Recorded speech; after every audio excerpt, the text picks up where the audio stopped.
आज की क्लास में हम 10वीं क्लास के राजनीतिक शास्त्र के पाठ 2 सत्ता में साझेदारी की कार्यप्रणाली के बचे हुए टॉप 20 क्वेश्चनों के बारे में चर्चा करेंगे।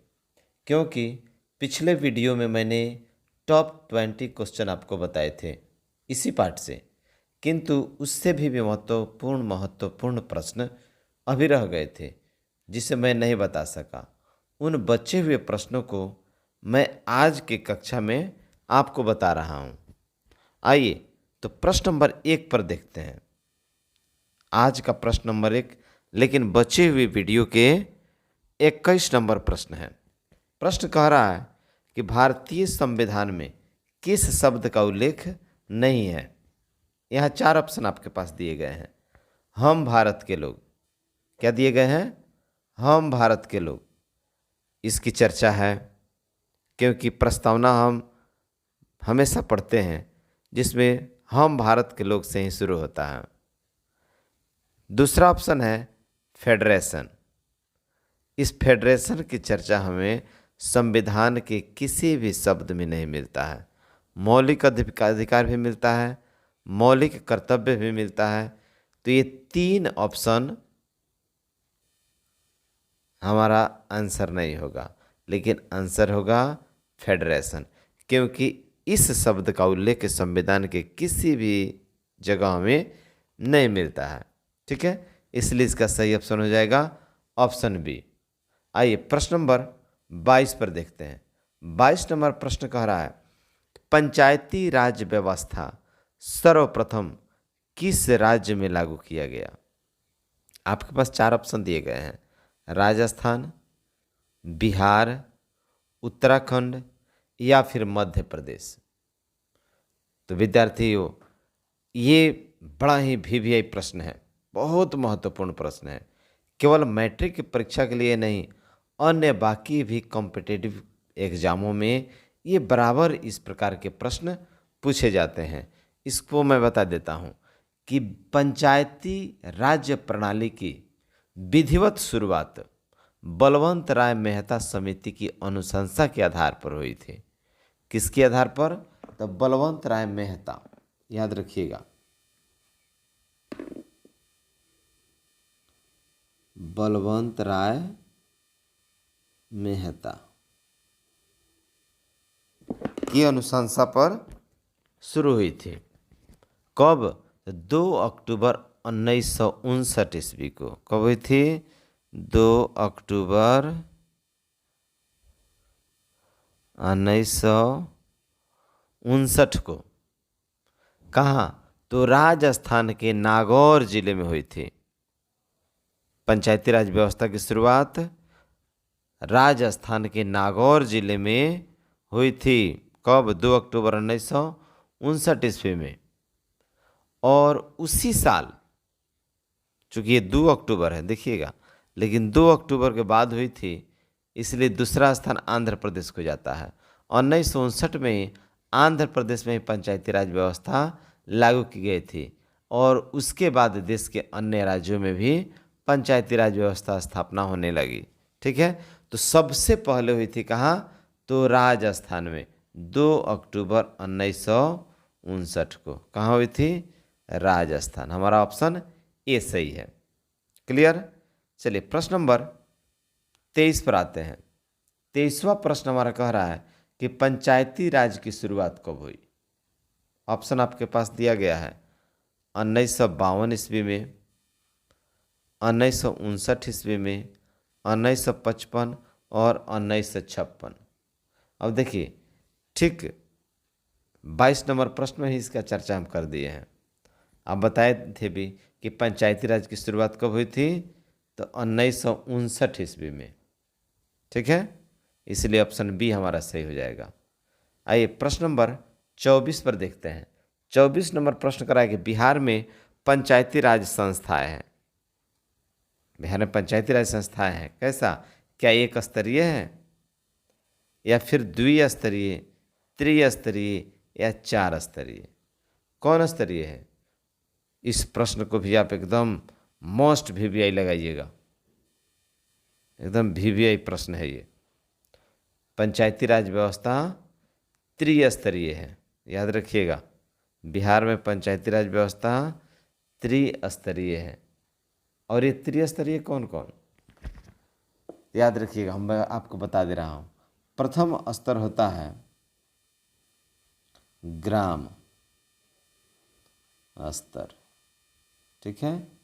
दूसरा होता है प्रखंड स्तर, ठीक है। और तीसरा स्तर हमारा हो गया जिला स्तर, जिला स्तर। अब ग्राम स्तर पर क्या आता है, तो ग्राम स्तर पर ग्राम पंचायत, ठीक है। ग्राम स्तर पर ग्राम पंचायत। और प्रखंड स्तर पर क्या आता है,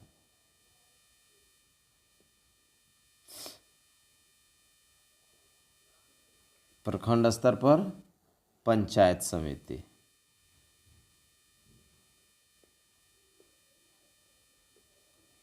पंचायत समिति।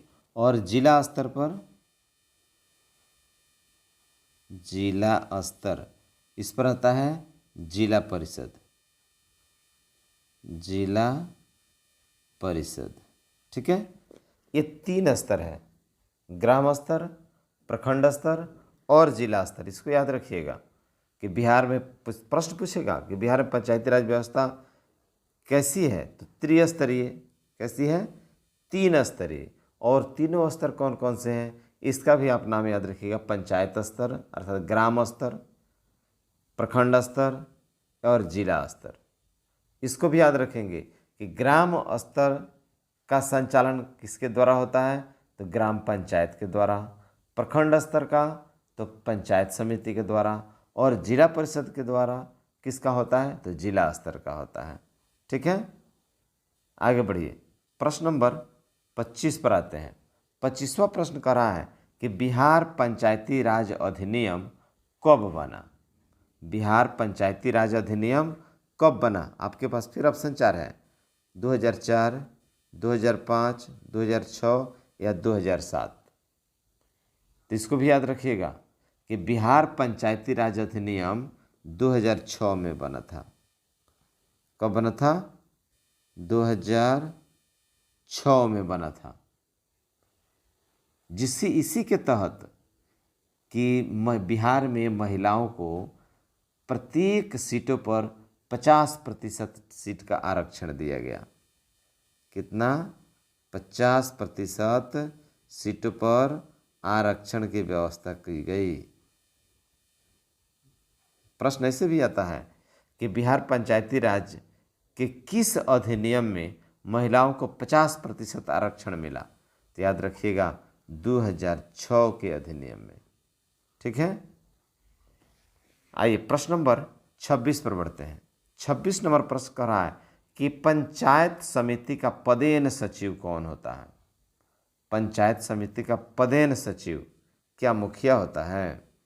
ऑप्शन ए में दिया है मुखिया, प्रमुख, प्रखंड विकास पदाधिकारी और सरपंच। तो याद रखिएगा कि तुरंत मैंने कुछ ही प्रश्न पहले अर्थात शायद 24 नंबर में हमने बताया था कि पंचायती राज संस्थाएं 3 स्तरीय है, बताए थे ना, 3 स्तरीय, जिसमें दूसरा स्तर है प्रखंड स्तर। दूसरा क्या कहते हैं स्तर, क्या है, तो प्रखंड स्तर। और प्रखंड स्तर का संचालन किसके द्वारा होता है, तो पंचायत समिति के द्वारा। और पंचायत समिति का पदेन सचिव बीडीओ होता है। कौन, बीडीओ, ब्लॉक डेवलपमेंट ऑफिसर, प्रखंड विकास पदाधिकारी। ऑप्शन सी हमारा सही है, ठीक है। आइए 27 पर बढ़ते हैं। प्रश्न नंबर 27 क्या कह रहा है कि सरपंच अधिकतम कितने रुपयों तक के मामलों की सुनवाई कर सकता है। आपके पंचायत में किसी प्रकार की घटनाएं घटी हुई है और उस घटना का पूर्ण रूप से देख रेख की जिम्मेदारी किसे दी गई है, तो सरपंच को। तो सरपंच उस घटना संबंधी देख रेख में ऐसे कहा जाता है कि इतना दंड हो करना, या फलाने, ऐसे भी होता है कोई व्यक्ति इतने रुपये का गबन किया, घोटाला किया, चोरी किया, ऐसे ऐसे वगैरह बहुत सी घटनाएं आती हैं। तो उसमें कितने रुपये तक के मामलों की सुनवाई सरपंच के द्वारा की जा सकती है? आइए ऑप्शन पर विचार करते हैं। हमारा ऑप्शन 4 आपके पास दिए गए हैं। ये 4 ऑप्शन है, क्या 1 लाख तक, 50,000 तक, 10,000 तक, या फिर 20,000 तक? तो याद रखिएगा, इसका सही आंसर हो जाएगा 10,000। सरपंच 10,000 तक के मामलों की सुनवाई कर सकता है, इसको याद रखिएगा, बहुत ही इम्पोर्टेंट क्वेश्चन है ये। ठीक है, 10,000। आइए प्रश्न नंबर 28 पर बढ़ते हैं। 28 नंबर प्रश्न कह रहा है हमारा, किसने कहा था कि भारत की आत्मा गांवों में बसती है? तो ये तो निश्चित रूप से सही बात है कि भारत की आत्मा तो गांव में ही बसती है, लेकिन इस बात को सर्वप्रथम किसने कहा? जयप्रकाश नारायण, प्रथम ऑप्शन। दूसरा ऑप्शन C.R. दास। C.R. दास किसको कहा जाता है? तो इनका पूरा नाम है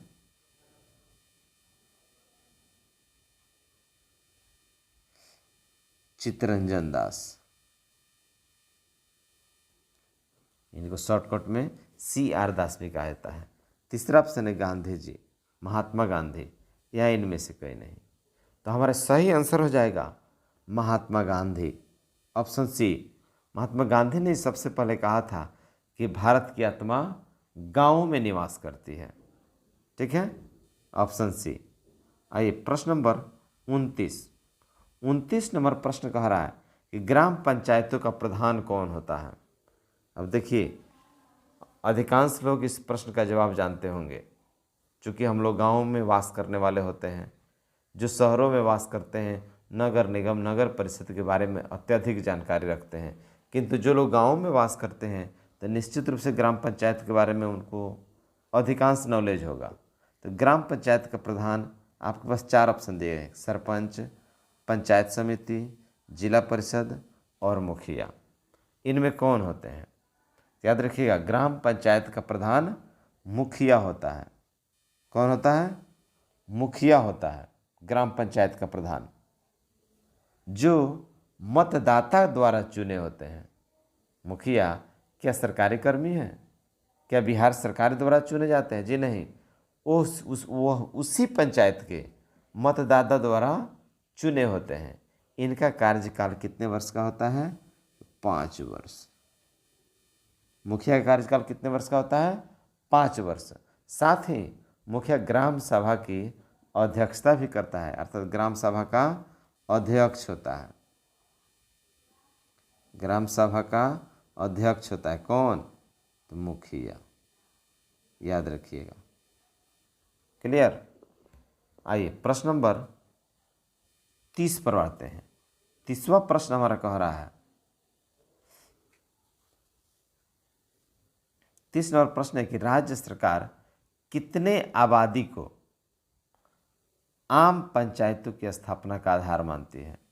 अर्थात किसी पंचायत में यदि कितना आबादी हो जाए, किसी स्थान पर, किसी क्षेत्र पर कितना आबादी हो जाए तो इसको एक पंचायत बनाया जा सकता है। ऐसे होता है कि कोई बड़ा सा पंचायत है, संख्या बहुत ज़्यादा हो गई, 10,000, 15,000, 20,000 तक की जनसंख्या को एक ही पंचायत के लेकर चला जाता है। तो गणना के आधार पर उस बड़े पंचायत को 1 या 2, 3 जितना हो सके उतने पंचायतों में विभक्त कर दिया जाता है। तो आखिर एक पंचायत के लिए कम से कम कितना जनसंख्या निर्धारित है? प्रश्न यही है हमारा कि पंचायत के लिए कितना जनसंख्या मुख्य आधार है, कितना जनसंख्या हो सकती है? क्या 4,000, 5,000, 6,000 या फिर 7,000? तो देखिए, इसका सही आंसर हो जाएगा ऑप्शन डी, 7,000। यदि 7,000 जनसंख्या है किसी पंचायत में तो वो एक अलग पंचायत बन सकता है।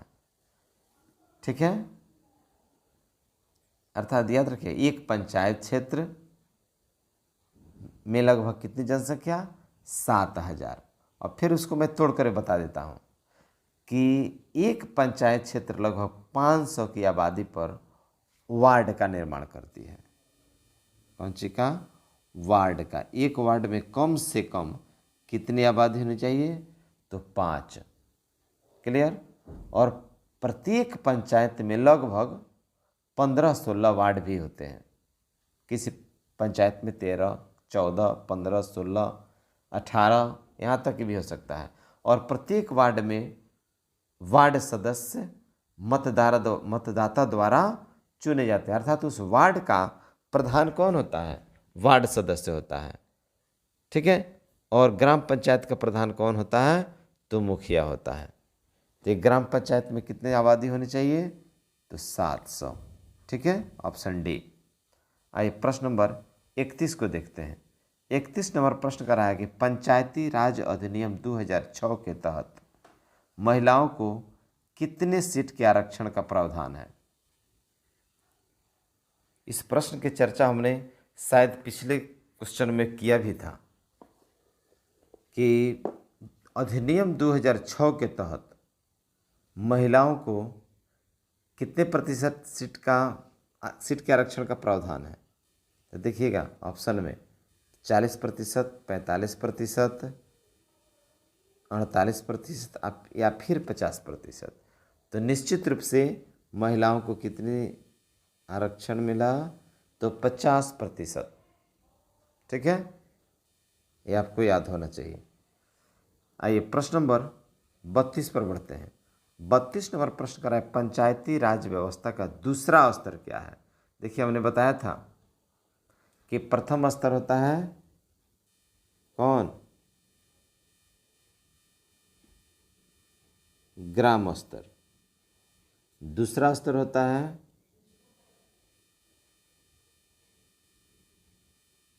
प्रखंड स्तर। ठीक है, और तीसरा स्तर होता है जिला स्तर। ठीक है, प्रथम स्तर ग्राम स्तर, 2 नंबर में प्रखंड स्तर, और तीसरा स्तर होता है जिला परिषद। प्रश्न हमारा क्या है कि पंचायती राज व्यवस्था का दूसरा स्तर। तो दूसरा स्तर आपको देखिए इसमें से प्रखंड स्तर, जिसका प्रखंड स्तर कौन होता है? प्रखंड स्तर पर किसका नेतृत्व होता है? पंचायत समिति का। क्योंकि यदि ग्राम स्तर पर आइएगा तो मुखिया हो जाएगा, जिला स्तर पर जाइएगा तो जिला परिषद हो जाएगा, तो बचा कौन? पंचायत समिति ना। इसलिए प्रखंड स्तर पर निश्चित रूप से पंचायत समिति का नेतृत्व होता है और वो पंचायती राज व्यवस्था का दूसरा स्तर है। क्लियर? चलिए आगे बढ़िए। प्रश्न नंबर 32 तो गया। 33 प्रश्न है कि कितने आबादी पर नगर पंचायत की स्थापना का प्रावधान है? कितने आबादी पर एक नगर पंचायत की स्थापना हो सकता है? ऑप्शन देखिए 10 से 15,000, 12 से 40,000 या 15 से 45,000 या इनमें कोई नहीं। तो हमारा सही ऑप्शन हो जाएगा ऑप्शन बी, 12 से 40,000। यदि 12 से 40,000 तक की जनसंख्या है तो निश्चित रूप से एक नगर पंचायत बन सकता है। ठीक है, इसको याद रखिएगा। प्रश्न नंबर 34 पर देखते हैं। 34 नंबर प्रश्न कह रहा है कितने आबादी पर नगर परिषद की स्थापना की जाती है? तो नगर परिषद की स्थापना का एक अनुमानित आबादी होनी चाहिए 2 से 3 लाख। कितना? 2 से 3 लाख यदि आबादी है तो एक नगर परिषद बनेगा। ठीक है, तो सही ऑप्शन है ए। अगला प्रश्न पर बढ़ते हैं। प्रश्न नंबर 35 नंबर प्रश्न कह रहा है कि भारत में सर्वप्रथम मद्रास नगर निगम की स्थापना कब हुई? मद्रास नगर निगम के बारे में मैं आपको देखिए बता रहा हूँ कि मद्रास नगर निगम की स्थापना 1688 में हुई। कब हुई थी? 1688 में। ठीक है।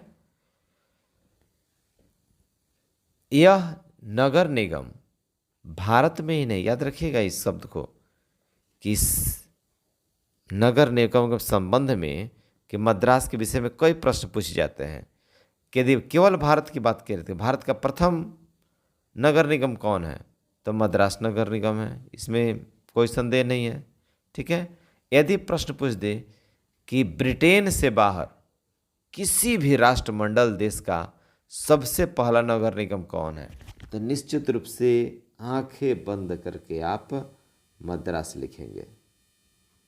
यह केवल भारत में ही नहीं बल्कि ब्रिटेन के बाहर पूरे राष्ट्रमंडल देशों में सबसे पहला नगर निगम कौन है, तो मद्रास नगर निगम। इसकी स्थापना कब हुई थी, तिथि भी मैं आपको बता देता हूँ कि 29 सितंबर 1628। कब हुई थी, 29 सितंबर 1688 को। ठीक है। इन महत्वपूर्ण प्रश्नों को केवल देखिए ही मत। बार बार मैं कहता हूं कि जब भी मेरा ऑब्जेक्टिव देखने बैठिए तो आपके हाथ में कलम और कॉपी निश्चित रूप से होना चाहिए, क्योंकि ऐसे तैसे ऑब्जेक्टिव मैं नहीं बताता। एकदम बुक से चुन चुन कर बोर्ड मॉडल क्वेश्चन बैंक के माध्यम से कई जगहों से संग्रह करके तब मैं बनाता हूँ। तो निश्चित प्रत्येक प्रश्न आपका नोट होना चाहिए आपकी कॉपी में, तभी जाकर जब भी मौका मिले या तो मेरे वीडियो को देखें या फिर अपने नोटबुक को उठाकर देख लें, ताज़ा हो जाएगा। ठीक है। आइए प्रश्न नंबर 36 पर आते हैं। 36 नंबर प्रश्न कह रहा है कि बिहार में पटना नगर निगम की स्थापना कब हुई। बिहार में पटना नगर निगम की स्थापना कब हुई थी, तो 1949, 50, 51 और 52। 4 ऑप्शन आपके पास दिए गए हैं, जो कि सही आंसर होगा हमारा 1952। पटना नगर निगम की स्थापना कब हुई थी, तो 1952 ईस्वी में हुई थी। ठीक है। चलिए आगे बढ़िए। प्रश्न नंबर 27 है कि नगर का प्रथम नागरिक किसे माना जाता है। तो नगर का प्रथम नागरिक, देखिए ऑप्शन में, ऑप्शन आपके पास 4 है, जिला परिषद, नगर आयुक्त, प्रमुख, महापौर। लेकिन इसका सही आंसर होगा महापौर। कि नगर का प्रथम नागरिक होता है महापौर। ठीक है। प्रश्न नंबर 38 पर आइए। 38 नंबर प्रश्न कह रहा है कि महापौर का कार्यकाल कितने वर्षों का होता है। महापौर का कार्यकाल कितने वर्ष का, तो देखिए 3 वर्ष, 4 वर्ष, 5 वर्ष और 10 वर्ष। 4 ऑप्शन आपके पास हैं। तो मैं आपको बार बार पाठ 1 में भी, राजनीति शास्त्र के पाठ 1 वाले ऑब्जेक्टिव में ही मैं बताया था, हिस्ट्री वाले में भी शायद बताया था कि भारतीय संविधान में अधिकांश पद एक राज्यसभा सदस्य का शायद 6 साल का होता है, लेकिन बाकी सारे पद का निर्धारण कार्यकाल 5 वर्ष ही है। ठीक है। तो राज्यसभा के लिए 6 वर्ष और बाकी सारे पदों के लिए हम 5 वर्ष मानेंगे। ठीक है। मानेंगे क्या, 5 वर्ष निर्धारित है। ठीक है। प्रश्न नंबर 39 पर आइए। 39वां प्रश्न कह रहा है कि संघ सरकार का उदाहरण क्या है। इसमें 4 ऑप्शन है। इसमें कौन संघ सरकार का उदाहरण है, अमेरिका, चीन, ब्रिटेन और इनमें कोई नहीं। तो संघ सरकार क्या है, जिसको अंग्रेजी में फेडरेशन भी कहते हैं। संघ सरकार को फेडरेशन भी कहते हैं। ठीक है। अब देखिए संघ शब्द आता है कौन चीज, संघ। अंग्रेजी में क्या कहेंगे, ए फेडरेशन। एक राजनीतिक तत्व है जो किसी केंद्रीय सरकार के अंतर्गत आंशिक रूप से, शब्द पर ध्यान देंगे आप लोग, यह एक राजनीतिक तत्व है जो किसी केंद्रीय सरकार के अंतर्गत आंशिक रूप से स्वशासित राज्यों या क्षेत्रों के संघ से चिन्हित होता है। ठीक है। ये शब्द भारत में भी इस्तेमाल होता है, लेकिन थोड़ा अलग। इस शब्द को भारत में, माने किस शब्द को, संघ शब्द का इस्तेमाल हम किस रूप में करते हैं, केंद्रीय सरकार के रूप में। किस नाम से जानते हैं, तो केंद्रीय सरकार के नाम से, याद रखेंगे इसको, केंद्रीय सरकार। ठीक है, आइए प्रश्न नंबर 40 पर बढ़ते हैं। 40 नंबर प्रश्न क्या कह रहा है? 39 का आंसर नहीं बताएं क्या? तो 39 का सही आंसर क्या हो जाएगा? अमेरिका। देखिए मैंने सोचा कि बता दिया आंसर, इसका अमेरिका हो जाएगा। संघ सरकार का उदाहरण कौन है? अमेरिका। इसको समझाने में ही मैंने सोचा कि बड़ा बता दिया है। चलिए ठीक है, कोई बात नहीं है। प्रश्न नंबर 40 पर बढ़ते हैं। 40 प्रश्न कह रहा है कि कार्यपालक पदाधिकारी की नियुक्ति किसके द्वारा की जाती है? कार्यपालक पदाधिकारी की नियुक्ति किसके द्वारा की जाती है? अब देखिए आपके पास ऑप्शन है ए, जनता द्वारा।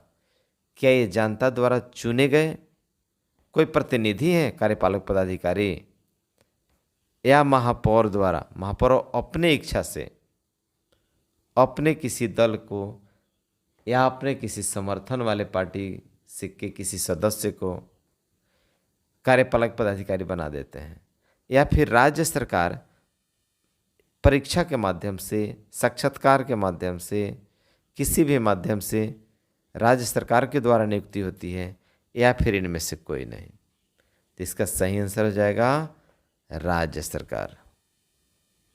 ये कोई अस्थायी कर्मी नहीं है कार्यपालक पदाधिकारी, ये सरकार की स्थायी कर्मी है। ठीक है, इसलिए अन्य कर्मचारियों की नियुक्ति जैसे सरकार करती है, उसी प्रक्रिया के द्वारा राज्य सरकार कार्यपालक पदाधिकारी की भी नियुक्ति करती है। ठीक है, ये 40 प्रश्न जो मैंने आपको बताया, ये बड़ा ही मस्त VVI और बोर्ड मॉडल प्रश्न थे। 1 से 20 तक मैंने प्रथम वीडियो में बताया था, और पुनः 20 से लेकर 40 प्रश्न मैंने इस वीडियो में बताया। तो इन 40 प्रश्न को आप निश्चित रूप से कंप्लीट करके रखेंगे। कहीं से भी प्रश्न पूछ दिया जाए आप हिचक नहीं करेंगे। यदि आप चाहते हैं कि मेरा प्रत्येक वीडियो आप तक पहुंचता रहे, तो अब तक जो लोग मेरे चैनल पर नए हैं, सब्सक्राइब नहीं किए हैं, वो निश्चित रूप से सब्सक्राइब करके बेल आइकन को दबा देंगे, ताकि जैसे ही मैं अपना नया वीडियो अपलोड करूंगा उसका नोटिफिकेशन आपको प्राप्त हो सके, और आप इस वीडियो को दिखाकर लाभ ले सकें। ये लाभ केवल बोर्ड परीक्षा में ही नहीं, मेरा मुख्य मकसद केवल बोर्ड परीक्षा ही नहीं, बोर्ड परीक्षा के साथ साथ आपके भविष्य के बारे में भी मैं सोचता हूँ, ताकि आप किसी भी कंपटीशन, किसी भी प्रतियोगी परीक्षा में बैठें और इस प्रकार के प्रश्न आपके सामने आवें तो आपसे छूटना नहीं चाहिए। बेधड़क आप उसका जवाब देंगे, और निश्चित रूप से अधिकांश प्रतियोगिता में जब भी आप बैठेंगे तो इन प्रश्नों में से आपको मिलेंगे। ठीक है, इसलिए सब्सक्राइब करके बेल आइकन को दबा देंगे, ताकि मेरे प्रत्येक वीडियो आप तक पहुंचता रहे। ठीक है, ओके।